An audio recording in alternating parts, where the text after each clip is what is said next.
아멘. 예, 오늘은 본문의 말씀을 가지고 축복은 은혜이며 책임입니다라고 하는 제목으로 말씀을 나누고자 합니다. 오늘 말씀 나누기 전에 우리 인사합니다. 앞뒤 또 좌우 바라보시면서 오늘 그렇게 한번 인사합니다. 축복은 하나님의 은혜입니다. 예, 또 다시 한번 인사합니다. 축복은 우리의 책임입니다. 아멘. 여러분, 죽음 이후에 세계를 믿는가? 죽음 이후에 천국과 지옥이 있음을 믿는가? 여러분, 이런 물음에 대해서 많은 사람들이 이 불가지론적 입장 내지는 유물론적 입장을 가지고 있습니다. 그러니까 불가지론적 입장이라는 것은 뭐냐면 우리로서는 알 수가 없다라는 거예요. 지금 이 땅에 발을 붙이며 살아가고 있는 우리로서는 죽음 이후의 세계잖아요. 그러니까 죽음의 이후의 세계니까 우리로서는 알 수가 없다. 죽어봐야 한다라고 하는 게 이게 불가지론적 입장이고, 또 유물론적 입장이라고 하는 것은 모든 것을 물질로 보는 겁니다. 그러니까 이것은 어떤 영의 세계, 영적인 존재 이런 것들을 인정하지 않아요. 모든 것들을 물질로 보기 때문에 이 땅에서의 삶이 끝나면 모든 존재는 사라지는 것이지 그 이후에 다른 세계가 없다라고 하는 거예요. 그러니까 두 가지 다 뭘 부정하는 겁니까? 천국과 지옥의 실제를 부정하는 거예요. 여러분, 이런 입장을 가지고 살아가는 사람은 죽어보면 후회할 거예요. 죽어서 지옥문 앞에 가서 덜덜 떨면서 정말 말로만 듣던 그 세계가 정말 있었구나. 내가 살아있을 때 왜 내가 예수를 믿지 않았을까? 그때 가서 후회하게 되어질 것입니다. 자, 그런데 이런 입장을 고수하는 사람들 가운데는요, 속에 배웠다라고 하는 그런 지식인들이 상당히 많다라고 하는 거예요. 여러분, 1950년에 노벨 문학상을 받았고 또 20세기의 가장 예리하고 똑똑한 철학자로 불리우는 사람이 있습니다. 그는 영국 출신의 버틀란트 러셀이라고 하는 사람이에요. 근데 그가 1927년 3월 6일 전국 비종교인 협의회 런던 남부지회의 후원을 받아서 배터시 공화당에서 연설을 했는데 그 연설의 주제가 뭐냐면 나는 왜 그리스도인이 아닌가? 나는 왜 크리스찬이 아닌가? 라고 하는 주제를 가지고 연설을 했어요. 근데 그 연설의 내용 가운데 보면 이런 부분이 나옵니다. 선한 자들이 고통받는 일도 많고 악한 자들이 융성하는 일도 많다. 따라서 이 우주에는, 이 세상에는 정의라는 것이 존재하지 않는다. 그러므로 우주 전체에 정의가 존재한다고 믿기 위해서는 이 지구상에 존재하는 이와 같은 삶의 불균형을 바로잡아주는 내세, 죽음 이후의 세상이죠. 그 내세가 있다라고 하는 것을 가정하지 않을 수 없다. 내세가 있다라는 것이 아니라 그걸 가정해야 된다라는 거예요. 가정하지 않을 수 없다. 좀 어려운 말 같은데 우리가 천천히 곱씹어서 생각해 보면 그렇게 어려운 말은 아닙니다. 여러분, 한마디로 말해서 이 세상에 정의, 공이 있다는 것은 없다라는 거예요. 여러분, 정의나 공이나라고 하는 것은 누가 있어야만 이게 존재할 수 있는 거예요? 절대 주권자인 하나님이 계셔야 이 땅에 정의라든지 공이라는 것이 존재할 수가 있는 거예요. 근데 이 세상에는 정의, 공이라는 게 없다라는 거예요. 만약에 정의, 공의가 있다라고 한다면 선하게, 의롭게 살아가는 사람은 잘 되고 축복을 받아야 되는데 그들은 이 땅에서 고통을 받고, 악하게 살아가는 사람은 벌을 받고 안 되고 실패해야 되는데 이 세상은 그렇지를 않다라고 하는 것입니다. 그러니까 이 세상은 한마디로 말해서 불공정, 불공평, 불균형으로 가득 차 있다라는 것입니다. 자, 그러므로 이와 같은 세상의 불공평, 불공정, 불균형, 이것들을 바로잡아 주기 위해서는 내세라고 하는 그 개념이 필요하다라는 거예요. 그래야 이 세상을 선하게 살아가고 있음에도 불구하고 고통받는 사람들에게 불공평한 자신의 삶에 대한 그 보상을 천국에 가서 받을 수 있다라고 하는 그런 위로와 소망에 기대어서 그나마 살아갈 수가 있고, 또 악한 자들은 악하게 살아감에도 불구하고 온갖 부경화를 누릴 때 비록 그런 부경화를 누린다 할지라도 결국엔 지옥에 가서 고통받을 수밖에 없다라고 하는 그런 두려움을 심어줘서 이 땅에 사회 질서를 유지하기 위해서라는 거예요. 그러니까 이 땅이 만약에 그런 가정을 해주지 않으면 모든 사람이 누가 선하게 살아가고 의롭게 살아가겠어요? 다 이기적이고 악하게 살아갈 거 아니에요. 그러면 이 세상에 질서라는 것이 없어지면 사람이 그 살아가는 그 존재 자체가 불가능하기 때문에 이 사회 질서를 유지하기 위해서 이런 개념들을 만들어 놓은 거라는 거예요. 바로 이것을 위해서 하나님이라고 하는 개념을 만들어 놨고 천국과 지옥이라고 하는 이런 개념을 만들어 놨다라는 겁니다. 그러니까 하나님이라고 하는 존재, 천국과 지옥이라고 하는 것은 실제하는 것이 아니라 사람이 어떤 이 세상의 질서를 유지하기 위해서 인위적으로 만들어 놓은 허상이다라고 하는 것입니다. 여러분, 그런데 이거 거짓된 주장이죠. 거짓된 이론이고 거짓된 논리죠. 근데 이런 거짓된 이론이 기독교 신앙을 상당히 느슨하게 만들어 놓았다라는 거예요. 여러분, 그래서 기독교인들 가운데 많은 수의 사람들이 천국과 지옥에 대해서 심각하게 생각하지를 않아요. 여러분, 한번 묻고 싶어요. 여러분, 신앙생활하면서 정말 천국과 지옥에 대해서 내가 심각하게 생각하고 살아가나요? 많은 크리스찬들이 신앙적인 이야기를 할 때 천국과 지옥에 대한 이야기를 해요. 근데 그 심각하게 생각하지 않는다라는 거예요. 그러니까 그들이 천국과 지옥을 이야기하는데 그것은 정말 실제 않는 세상이다라고 믿고 이야기하는 것이 아니라 어떤 교훈, 어떤 것들, 이런 교훈, 어떤 의미, 이런 것들을 도출하기 위해서 그냥 이야기할 뿐이에요. 그러니까 그들에게 있어서 천국과 지옥은 철학적인 개념이에요. 그냥 관념적인 어떤 세계지 정말 실제 않은 그 세계로 생각하지를 않는다라고 하는 거예요. 여러분, 그래서 그 목회자가 천국과 지옥이 정말로 실제 않은 세상입니다라고 이렇게 원색적인 설교를 하는 목회자들은 그들의 눈에 비춰볼 때 무식한 목회자로 이렇게 비춰지는 것입니다. 여러분, 그래서 오늘날 교회에서 청교도들의 핵심적인 메시지였던 지옥과 심판에 대한 그 설교를 좀처럼 듣기 어려운 이유가 바로 여기에 있는 겁니다. 여러분, 미국의 목회자들을 대상으로 행해진 그 설문조사에서 당신은 설교자로서 천국과 지옥이 있다라고 하는 것을 믿습니까?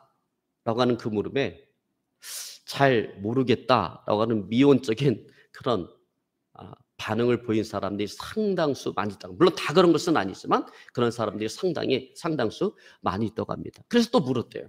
아니, 그러면 천국과 지옥이 실제하는 것도 믿지 못하는데 그럼 왜 목사가 됐습니까? 왜 목회를 하십니까? 대답이 좋은 직업이기 때문에, 사람들에게 위로를 주면서 먹고 살아갈 수 있는 직업이기 때문에 목회를 한다. 그렇게 응답했다라는 거예요. 자, 여러분, 목사는 그러면 안 되잖아요. 근데 목회자가 왜 그렇게 되었을까? 저는 개인적으로 두 가지 이유 때문에 그렇다라고 생각을 합니다. 첫 번째 이유, 가장 중요한 건데 그 왜 그런가? 그럼 목사가 왜 그렇게 되는가? 성령 체험이 없기 때문에 그렇다. 여러분, 목사라고 해서 다 성령 체험이 있는 거 아니에요. 대부분 신학교 나오면 목사 안수 받고 목사 되잖아요. 그런데 성령 체험이 없는 목사도 상당히 많다라는 거예요. 그러니까 성령 체험을 하지 못했기 때문에 성령을 체험하고 성령의 세례를 받으면 성경의 진리가 그대로 믿어지는데 이걸 성령 세례를 받지 못하다 보니까 성경의 진리가 나를 변화시키는 진리가 되지 못하고 그냥 나를 교만하게 만드는 지식에 머물러 있는 거예요. 두 번째 이유는 뭐냐? 그런 성령의 체험 없이 신학교를 갔기 때문에 그렇다라는 것입니다. 그래서 여러분, 신학교는 성령의 체험이 없는 사람은 절대로 신학교를 가면 안 돼요. 우리는 생각할 때 신학교 가서 하나님 말씀 배우니까 막 믿음이 더 좋아질 것 같은데 성령의 체험이 없는 사람이 신학교를 가면요, 나중에 NT 기독교인이 되어집니다.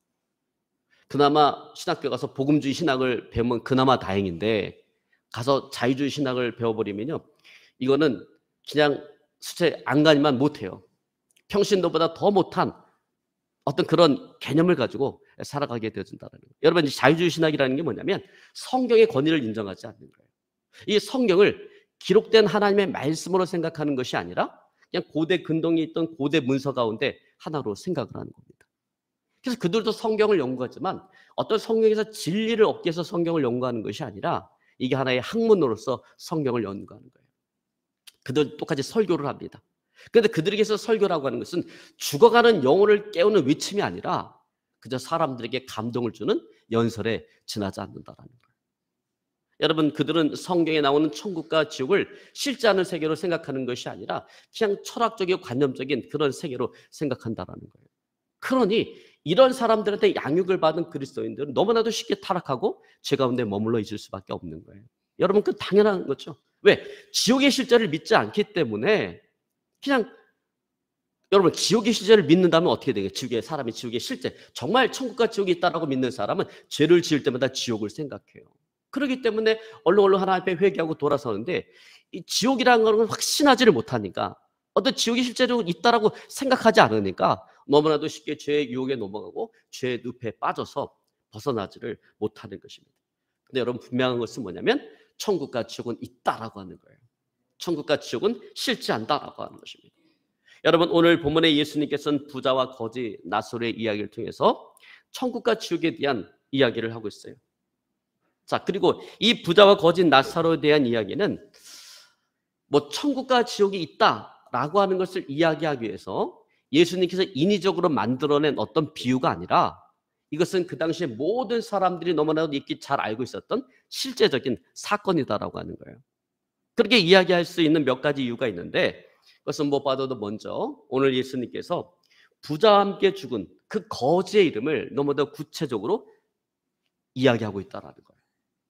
그리고 예수님께서 그 거지의 이름뿐만 아니라 그가 어떠한 삶을 살아갔는지 그것을 구체적으로 상세하게 이야기하고 있다라고 하는 거예요. 여러분 한번 제가 물어볼게요. 여러분 거지의 이름을 우리가 기억한다라고 하는 것이 이게 쉬운 일인가요? 어려워요. 여러분 제가 한번 물어볼게요. 여러분 대전역에 있는 거지 여러분 이름 기억하고 있는 거 있어요? 없어요. 여러분 유명한 사람도 기억하기 어려운데 우리가 거지 이름을 어떻게 기억합니까? 저도 몰라요. 그런데 오늘 예수님께서는 이 부자와 함께 죽은 거지의 이름이 나사로라고 하는 것을 이야기할 뿐만 아니라 그가 어떤 인생, 어떤 삶을 살아가고 있는지를 구체적으로 이야기하고 있다라고 하는 것은 오늘 이 사건이 단순한 비유가 아니라 이것은 실제적인 사건이고 오늘 나사로는 많은 사람들에게 깊은 인상을 주었던 실제 인물이다라고 하는 것을 이야기하고 있는 거예요. 자, 여러분 그렇다면 왜 예수님께서 이 부자와 거지 나사로에 대한 이야기를 하셨을까요? 단순히 천국과 지옥에 대한 그 이야기, 천국과 지옥이 있다라고 하는 그 이야기를 하기 위해서 지금 부자와 거지 나사로에 대한 이야기를 하셨을까요? 물론 어떤 그런 의미도 어떤 그런 의도도 어느 정도 있었을 거예요. 그러나 그것보다는 천국과 지옥 앞에서 우리가 어떤 인생을 살아가야 될 것인가, 어떤 삶을 살아가야 될 것인가를 말하기 위해서 주님께서 오늘 이 이야기를 하셨다는 거예요. 왜? 여러분 지금 예수님께부터 이 이야기를 듣고 있는 사람들은 바리새인들이에요. 유대인들이에요. 유대인들은 기본적으로 천국과 지옥이 있다라고 하는 것을 믿는 사람이에요. 그들에게 새롭게 믿지 않는 사람한테 천국과 지옥이 있다라고 하는 것을 얘기할 필요가 있는 거지. 이미 천국과 지옥이 있다라고 하는 것을 알고 있는 사람, 믿고 있는 사람에게 굳이 천국과 지옥이 있다라고 하는 이야기를 할 필요는 없는 거죠. 자, 특별히 오늘 이야기는 누구를 겨냥한 이야기인가? 오늘 바리새인들을 겨냥한 이야기다라고 하는 것입니다. 왜냐하면 바리새인들은 하늘나라에서의 삶, 최후의 심판에 대해서 알고 있으면서도 자기가 알고 있는 그 자기의 그 안에 있는 그 신앙적인 지식에 부합하는 삶을 살아가지 않고 있기 때문에 그렇다라는 것입니다. 여러분 그런 의미에서 오늘 우리 자신의 한번 삶을 돌아보기 원합니다. 난 어떤 인생을 살아가고 있는가? 난 혹시 바리새인과 같은 그런 삶을 살아가고 있지는 않은가? 내 안에 있는 신앙적인 지식에 걸맞는 그런 부합하는 삶을 살아가고 있는가? 아니면 내 안에 있는 신학적인 지식과 저런 따로 놀고 있는 그런 삶을 살아가고 있지 않은가? 혹시 나의 삶은 오늘 이 부자와 거지 나사로에 나오는 이 부자와 같은 그런 인생, 그런 삶을 나는 살아가고 있지는 않은가? 자, 여러분 오늘 이 부자의 삶에 대해서 오늘 본문의 말씀 19절은 오늘 이렇게 이야기합니다. 우리 19절 한번 같이 봅니다. 한 부자가 있어 자색 옷과 고운 베옷을 입고 날마다 호화롭게 즐기더라. 자, 여기 이 부자가 부모로부터 엄청난 유산을 물려받아서 부자가 되었는지 아니면 자수성가해서 부자가 되었는지 알 수는 없지만 그는 자신의 재물을 가지고 호화롭게 살았다라고 하는 거예요. 그는 그의 돈을 가지고 존귀한 자만이 입을 수 있는 자색 옷과 고운 베옷을 사서 입었습니다. 여러분 오늘날로 이야기하자면 명품 가운데 명품으로 치장하며 그렇게 살았다라고 하는 거예요. 그리고 그는 호화로이 잔치를 벌였어요.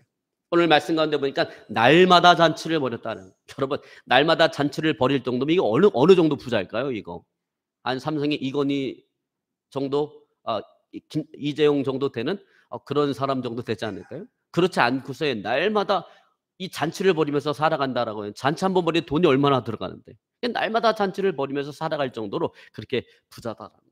그런데 어느 날 이 부자가 죽어서 죽음을 맞이하게 됐고, 죽음 이후에 그가 맞이한 세상은 그가 죽기 전에 살아가던 세상과는 너무나도 다른 곳이었다라는 것입니다.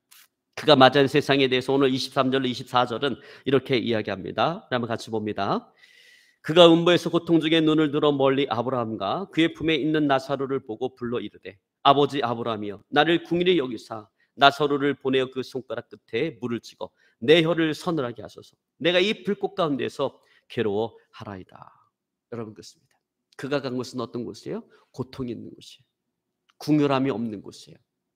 마른 목을 죽일 수 있는 한 방울의 그 물도 얻을 수가 없는 것이고, 그를 번민 가운데 빠지게 만드는 그런 곳이다라는 것입니다. 이곳이 그가 죽음을 맞이하기 전과는 전혀 다른 그런 삶의 장소였던 것입니다. 자, 그런데 똑같이 죽음을 맞이한 이 나사로는 오늘 낙원에 가서 오늘 아브라함의 품에 안겨서 안식을 누리고 있는 것입니다. 그는 죽기 전에 부자가 누렸던 그 모든 것들을 오늘 낙원에 가서 오늘 아브라함의 품에 안겨서 그 모든 것들을 누리고 있는 거예요.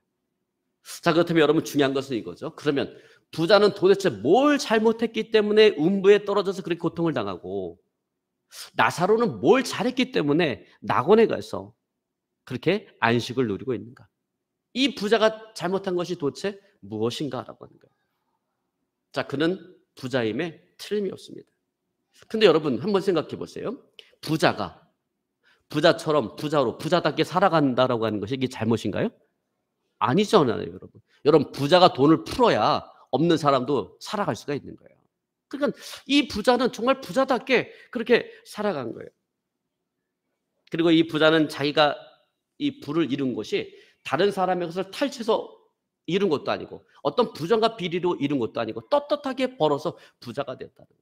떳떳하게 번 돈을 가지고 그에게 필요한 것들을 사고, 또 자신의 부를 가지고 이웃과 함께 기뻐하기 위해서 날마다 잔치를 벌여가면서 이웃 사람들을 기쁘게 해준 거예요.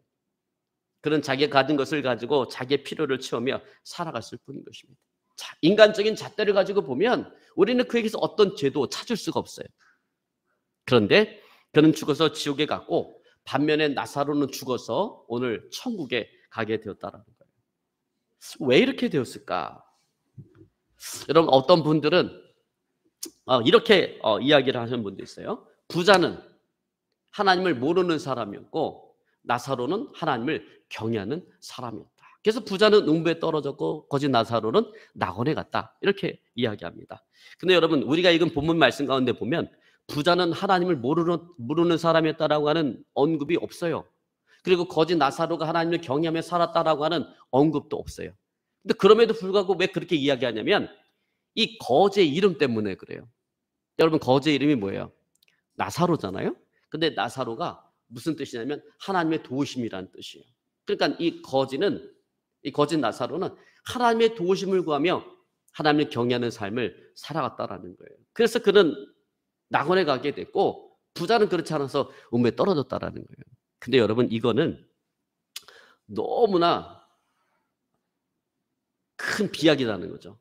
이건 너무나 지나친 비약이다라는 거예요. 왜? 여러분, 우리가 살아가는 이 세상에는요, 아무리 좋은 이름을 지어줘도 그 이름에 걸맞지 않는 삶을 살아가서 이름을 지어준 부모의 명예를 더럽히는 그런 경우가 얼마나 많이 있습니까?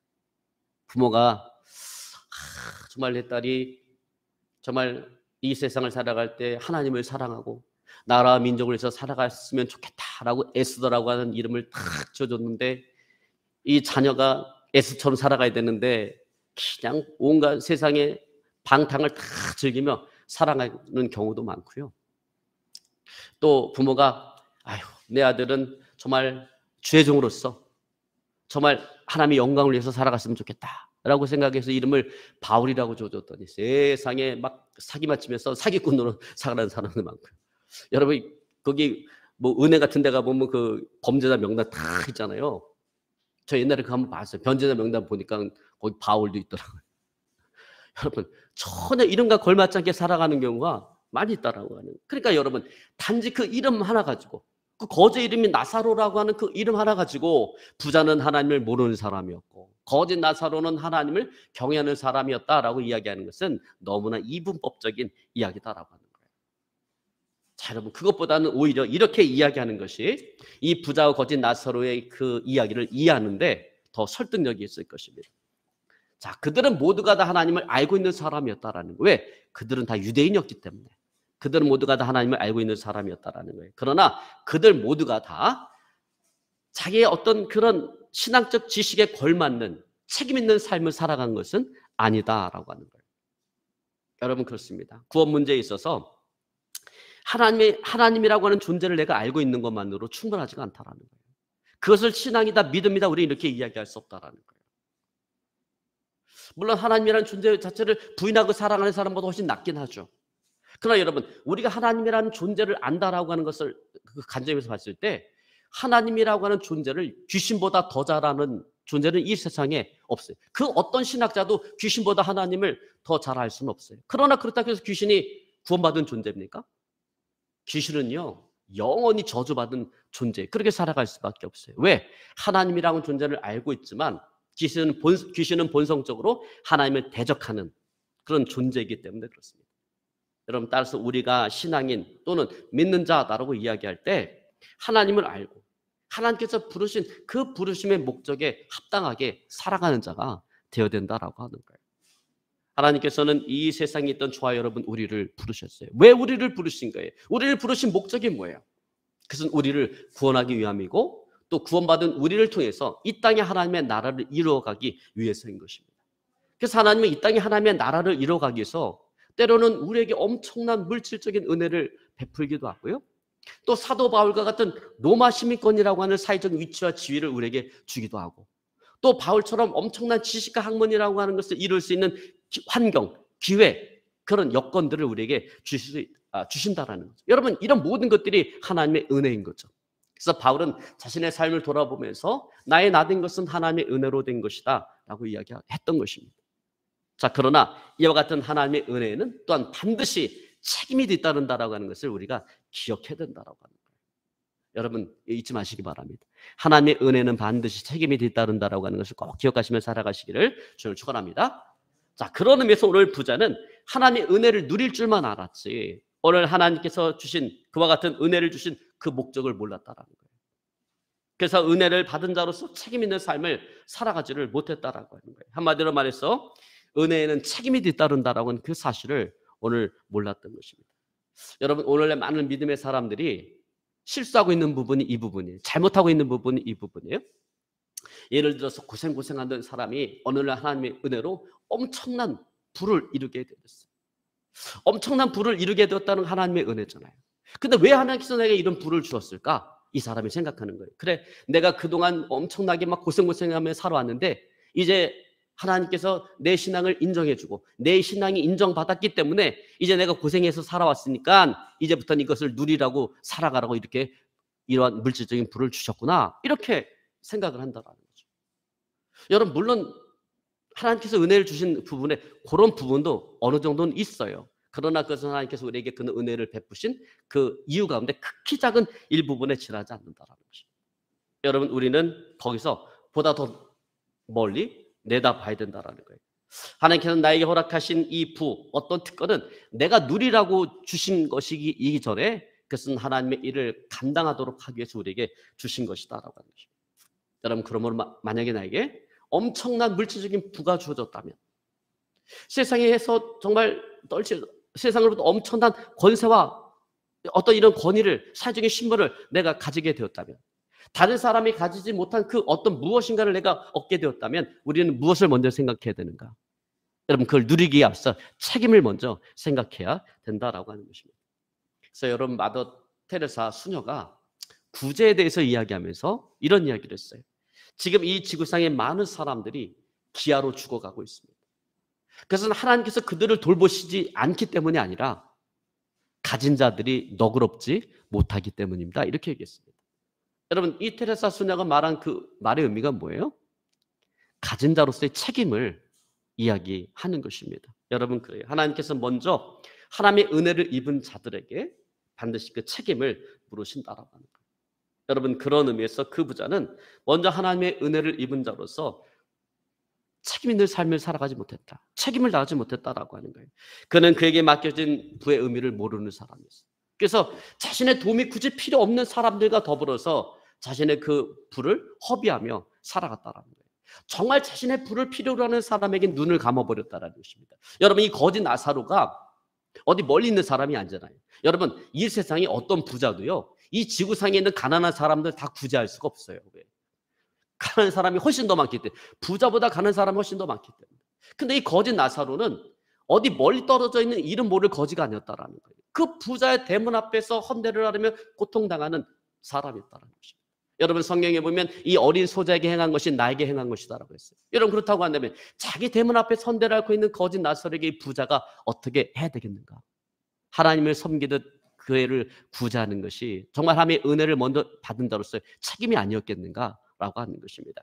그러나 그는 하나님의 은혜를 입은 자로서 책임을 다하지 못하는 그런 삶을 살아갔다라는 거예요. 한마디로 말해서 부자는 하나님을 믿는 자로서의 삶을 살아가지를 않았던 것입니다. 그렇기 때문에 그는 음부에 떨어질 수밖에 없어요. 죽고 난 이후에 음부에 떨어질 수밖에 없었다라고 하는 거예요. 자, 여러분, 여기서 우리는 우리 구원의 문제를 다시 한번 깊이 생각해 볼 필요가 있다라는 것입니다. 여러분, 사람은 행위에 의해서 구원을 받는 것이 아니라 믿음에 의해서 구원을 받는 거예요. 이건 변할 수 없는 진리예요. 여러분, 그래요. 우리가 아무리 선한 일을 많이 했다고 해서 그 선한 일이 우리를 구원할 수는 없어요. 내가 예수님을 나의 주와 그리스도 영접할 때 그 믿음에 의해서 우리는 구원을 받는 것입니다. 그건 변할 수 없는 분명한 진리고 사실이죠. 자, 그러나 그렇다고 해서 구원과 행위는 무관하다, 이렇게 생각해서는 안 된다라는 거예요. 그건 오해다라고 하는 것입니다. 여러분, 우리가 잘 알다시피 종교 개혁자들이 오직 믿음으로, 솔라 피데, 오직 믿음으로 라고 하는 캐치프레이즈를 걸고 종교 개혁을 일으켰습니다. 왜 그렇게 했을까요? 당시 카톨릭이 행위 구원을 강조했기 때문에 그래요.